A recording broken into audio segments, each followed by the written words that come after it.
Hello जय हिंद प्यारे बच्चों, स्वागत है हमारे यूट्यूब चैनल में। अगर आप भी मेरे प्यारे बच्चों क्लास 12th में पढ़ते हैं और इसी वर्ष से इंटरमीडिएट का फाइनल परीक्षा देने वाले हैं दोस्तों, तो यह वीडियो आपके लिए काफ़ी ज़्यादा इंपॉर्टेंट होने वाला है।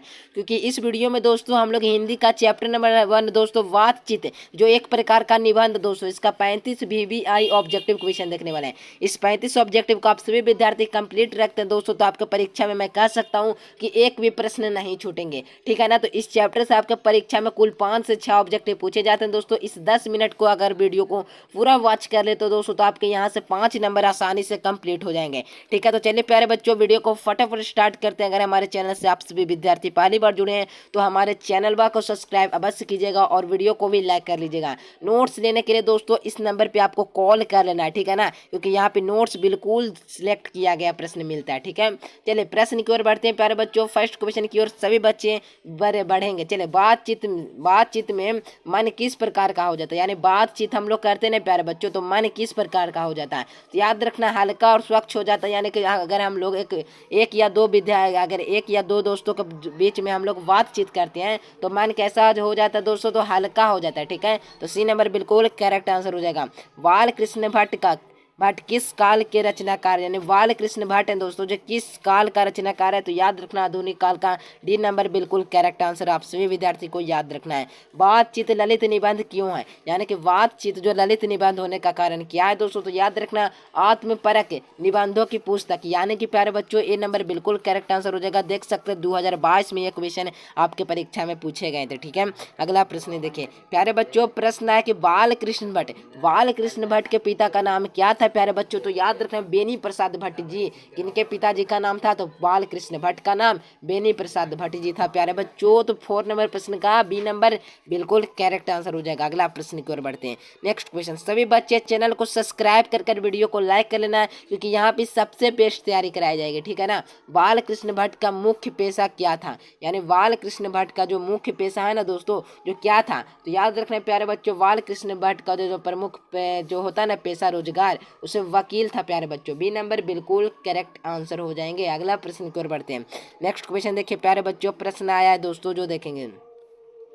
चलिए देखिए क्वेश्चन क्या पूछा गया दोस्तों, कि बातचीत शीर्षक निबंध के अनुसार किस रस का संपुट किन्हीं बातचीतों के अच्छा देखने को मिलता है। तो प्यारे बच्चों याद रखना, इसका करेक्ट आंसर आपसे विद्यार्थी को दो स्त्रियों के बीच में बातचीत, ऑप्शन नंबर सी आपको याद रखना है। अगला प्रश्न देखिए, चलिए बोलने से मनुष्य को रूप का साक्षात्कार होता है या किसने कहा था, यानी कि बोलता है ना दोस्तों मनुष्य, तो क्या होता है, साक्षात्कार होता है। तो प्यारे बच्चों याद रखना, बोलने से मनुष्य को क्या होता है, तो ये बोलने वाले कौन थे, तो प्यारे बच्चों याद रखना कि बेनी क्या कौन थे दोस्तों, बेन जॉनसन हो जाएंगे। बी नंबर बिल्कुल करेक्ट आंसर हो जाएंगे।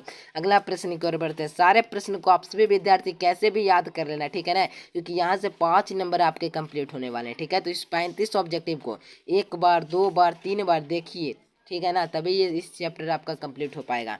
बाल कृष्ण भट्ट किस युग के निबंधकार हैं, यानी बाल कृष्ण भट्ट ना दोस्तों किस युग के निबंधकार है, तो याद रखना प्यारे बच्चों, इसका करेक्ट आंसर है भारतेंदु युग। बी नंबर बिल्कुल करेक्ट आंसर हो जाएंगे। अगला प्रश्न देखिए प्यारे बच्चों, असली बातचीत सिर्फ 2 व्यक्तियों में ही हो सकता है, किसका मत है, यानी कि असली बातचीत होता है ना प्यारे बच्चों 2 व्यक्ति को बीच में ही हो सकता है, यह किसका मत है दोस्तों, तो याद रखना आपको इसका करेक्ट आंसर क्या हो जाएगा, तो याद रखने प्यारे बच्चों क्या आ जाएगा इसका करेक्ट आंसर।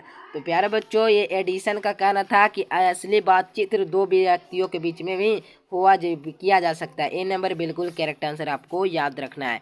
चलिए बाल कृष्ण भट्ट का जन्म कब हुआ था, बाल कृष्ण भट्ट का जन्म कब हुआ था प्यारे बच्चों, तो याद रखना कि 23 जून 1844 में, ठीक है ना। तो 23 जून 1844 में बाल कृष्ण भट्ट जी का क्या हुआ था, तो जन्म हुआ था, ठीक है ना। अगला प्रश्न चलिए, दमयंती का स्वयंवर रचना है, यानी कि दमयंती स्वयंवर किनकी रचना है प्यारे बच्चों, तो याद रखना बाल कृष्ण भट्ट जी का दमयंती स्वयंवर रचना है। ऑप्शन नंबर ए आप सभी के सभी विद्यार्थी को याद कर लेना है। अगला प्रश्न की ओर बढ़ते बढ़ते हैं प्यारे बच्चों। प्रश्न आपके परीक्षा में आए कि बाल कृष्ण भट्ट का निवास स्थान कहाँ है।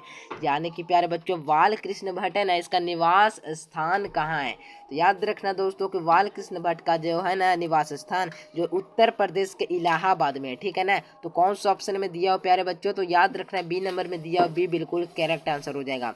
अगला प्रश्न की ओर बढ़ते हैं। नाटक के प्रारंभ में होने वाले मंगल पाठ को क्या कहा जाता है। तो क्या कहा जाता है प्यारे बच्चों, तो याद रखना इसका भी करेक्ट आंसर नांदी पीठ कहा जाता है। बी नंबर बिल्कुल करेक्ट आंसर हो जाएंगे। अगला प्रश्न देखिए प्यारे बच्चों। प्रश्न आपके परीक्षा में आया है कि बातचीत शीर्षक के निबंध को निबंधकार है, यानी बातचीत शीर्षक है ना, निबंध के निबंधकार कौन है। याद रखना दोस्तों चैप्टर का लेखक कौन है, तो बाल कृष्ण भट्ट जी हो जाएंगे। यानी बाल कृष्ण भट्ट है ना तो बातचीत लेखक है, ठीक है ना। तो याद रखना डी नंबर बिल्कुल करेक्ट आंसर हो जाएंगे प्यारे बच्चों। अगला प्रश्न की ओर बढ़ते हैं। बाल कृष्ण भट्ट की माता का नाम क्या था। बाल कृष्ण भट्ट है ना दोस्तों, उसकी माता जी का नाम पता है क्या था। याद रखना आपको कि यह सुशीला देवी, ऑप्शन नंबर ए शायद हो जाएगा, ठीक है ना। ए नंबर बिल्कुल करेक्ट आंसर है।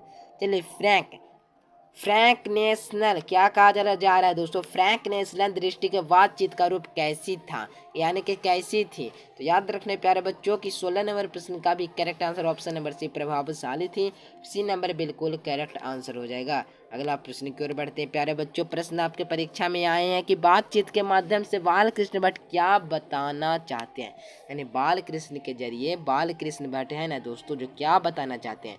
तो याद रखना मेरे प्यारे बच्चों इसका करेक्टली आंसर क्या हो जाएंगे। तो याद रखना कि बातचीत की शैली, ऑप्शन नंबर ए बिल्कुल करेक्ट आंसर हो जाएंगे। चलिए बातचीत के जरिए भाव बनकर क्या बाहर निकल जाता है। जो होता है ना भाव भर के जितना भी चीज़ होता है ना जो मन से निकल जाता है, जैसे में होता है ना मचवाद या कहा जाए छुए छुए, यानी कि ऑप्शन नंबर सी बिल्कुल करेक्ट आंसर हो जाएगा। अगला प्रश्न की ओर बढ़ते हैं। बातचीत शीर्षक के अनुसार कोई बहुत जानता रहता है भाव के बनकर निकलने लगता है कैसे। तो कैसे निकलने लगता है प्यारे बच्चों, देखिए मैं बताता हूँ कि कैसे निकलने लगता है। तो याद रखना कि बातचीत के जरिए भी जितना भी मन का जो मवाद होता है ना सब बाहर निकल जाता है, सब बाहर निकल जाता है, ठीक है ना। तो प्यारे बच्चों सी नंबर बिल्कुल करेक्ट आंसर हो जाएंगे। प्यारे बच्चों अगर हमारे नोट्स को अगर आप लोग पढ़ लेंगे ना तो 450 प्लस ठोक देंगे।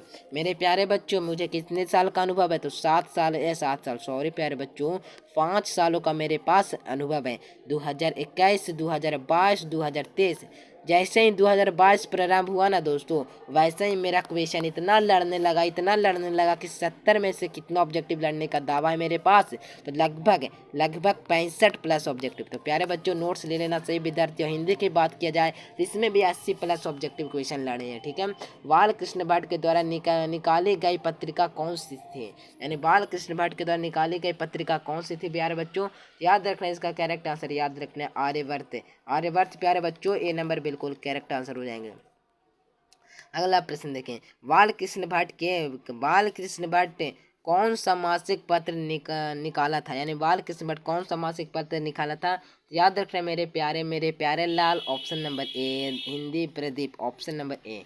चलिए दमयंती स्वयंवर किस लेखक की रचना है। तो किसकी का सॉरी मेरे प्यारे बच्चों क्या हो जाएगा इसका करेक्ट आंसर है। तो याद रखना मेरे प्यारे बच्चों की दमयंती स्वयंवर किसकी रचना है, तो बाल कृष्ण भट्ट जी का हो जाएंगे। ऑप्शन नंबर सी बिल्कुल करेक्ट आंसर हो जाएंगे। चलिए एडिशन के अनुसार बातचीत कितने लोगों के बीच में हो सकता है, 2 लोग के, ए नंबर बिल्कुल करेक्ट आंसर हो जाएंगे। अगला प्रश्न की ओर बढ़ते हैं मेरे प्यारे बच्चों। अगला प्रश्न आपके परीक्षा में है कि बाल कृष्ण भट्ट की रचना बातचीत क्या है। तो बातचीत क्या है मेरे प्यारे बच्चों, तो ललित निबंध है। ऑप्शन नंबर डी बिल्कुल करेक्ट आंसर हो जाएगा, ललित निबंध हो जाएंगे। अगला प्रश्न की ओर बढ़ते हैं। संवाद में सबसे महत्वपूर्ण क्या है। संवाद में मेरे प्यारे बच्चों सबसे ज़्यादा महत्वपूर्ण की बात किया जाए तो आत्मीयता हो जाएगा सबसे महत्वपूर्ण। अगला प्रश्न किसके देखिए कहा किसके ना होने का सृष्टि गूंगी प्रतीत होती है। तो किसकी सृष्टि गूंगी प्रतीत होती है। याद रखने मेरे प्यारे बच्चों भक्त शक्ति की, ऑप्शन नंबर बी बिल्कुल करेक्ट आंसर हो जाएंगे। अगला प्रश्न की ओर बढ़ते हैं। बाल कृष्ण भट्ट की आधुनिक साहित्य में आलोचना किस श्रेणी में रखा गया। तो याद रखना इसका भी करेक्ट आंसर है प्यारे बच्चों ए भी नहीं होगा, बी भी नहीं होगा, Ramvilas Sharma, option number D बिल्कुल करेक्ट आंसर हो जाएगा। चलिए अगला प्रश्न है। बातचीत किस विद्या की रचना है। तो याद रखना दोस्तों निबंध हो जाएंगे, ऑप्शन नंबर ए बिल्कुल करेक्ट आंसर हो जाएंगे। अगला प्रश्न देखें दोस्तों। रविंद्रनाथ टैगोर के मनुष्य को मुख देखने को नहीं मिला क्या हो जाएगा इसका करेक्ट आंसर। तो इसका भी करेक्ट आंसर आपको याद रखना है 16 वर्ष, ऑप्शन नंबर सी आप सभी विद्यार्थी को याद रखना है प्यारे बच्चों। अगला प्रश्न है बालकृष्ण भट्ट 16 वर्ष के उपरांत में प्रमुख ग्रंथ का यात्रा सूची याद रखना है, इसका भी करेक्ट आंसर है क्या हो जाएगा, तो फ्रांस हो जाएगा प्यारे बच्चों। ए नंबर बिल्कुल करेक्ट आंसर है। अगला प्रश्न कौन सा उपन्यास बालकृष्ण भट्ट द्वारा रचित है, तो कौन सा उपन्यास है ना दोस्तों जो बालकृष्ण भट्ट द्वारा रचित है, तो याद रखना 100 अजान का एक सुजान, ऑप्शन नंबर सी। अगला प्रश्न बालकृष्ण भट्ट के रचित रचना निम्न में से कौन सी है, तो प्यारे बच्चों बालकृष्ण भट्ट के द्वारा जो लिखा गया है ना, जो याद रखना कि बाल विवाह, ऑप्शन नंबर ए प्यारे बच्चों याद रखना है। अगला प्रश्न की ओर बढ़ते हैं मनुष्य को बातचीत का उत्तम तरीका क्या है, मनुष्य को जो बातचीत है ना उसका उत्तम तरीका क्या है मेरे प्यारे बच्चों, तो याद रखना कि क्या हो जाएगा बातचीत का सबसे उत्तम तरीका। प्यारे बच्चों अवसर होने पर प्रेम से बातचीत करना, या चिल्लाकर बात करना, या भीड़ से बात करें, या प्रेम से, ऑप्शन नंबर डी। अवसर अवसर अवसर होने पर प्रेम की बातचीत करना, ऑप्शन नंबर क्या हो जाएगा, तो डी नंबर याद रखना। आर्ट ऑफ कंसेशन कहाँ से लोगों को सर्वाधिक प्रचलित है, यानी होता है ना दोस्तों आर्ट ऑफ कन्वर्सेशन कहाँ से लोगों को सर्वाधिक प्रचलित है दोस्तों, तो याद रखना इसका भी करेक्ट आंसर यूरोप के, ऑप्शन नंबर सी आप सभी विद्यार्थी को याद रखना है। अगला प्रश्न देखिए प्यारे बच्चों, प्रश्न आया है कि बालकृष्ण भट्ट ने हिंदी प्रदीप नामक मासिक पत्रिका क्या कहा जाता है निकलना कब प्रारंभ किया, तो कब निकलना प्रारंभ किया था दोस्तों, इसका कमेंट बॉक्स में आपको याद रखे, कमेंट बॉक्स में उत्तर देना है। देख सकते हैं मैं सारा ऑप्शन आपको बता देता हूँ, ये कमेंट बॉक्स में आपको उत्तर अवश्य देना है। पहला 1877, दूसरा 1888, 1890 या फिर हो जाएगा 1894। तो प्यारे बच्चों इसका कमेंट बॉक्स में जो विद्यार्थी सबसे पहले आंसर देगा मैं उसका कमेंट अवश्य पिन कर दूंगा। तो सही बच्चे कमेंट बॉक्स में इस प्रश्न का अवश्य उत्तर दीजिएगा। मिलते हैं एक नए से प्यारे बच्चों वीडियो में। इस नया वीडियो आपको कैसा लगा, वीडियो पसंद आए तो वीडियो को लाइक कीजिए, चैनल को सब्सक्राइब कीजिए। मिलते हैं एक नए से वीडियो में, तब तक के लिए bye bye. Thanks for watching this video. जय हिंद, वंदे मातरम।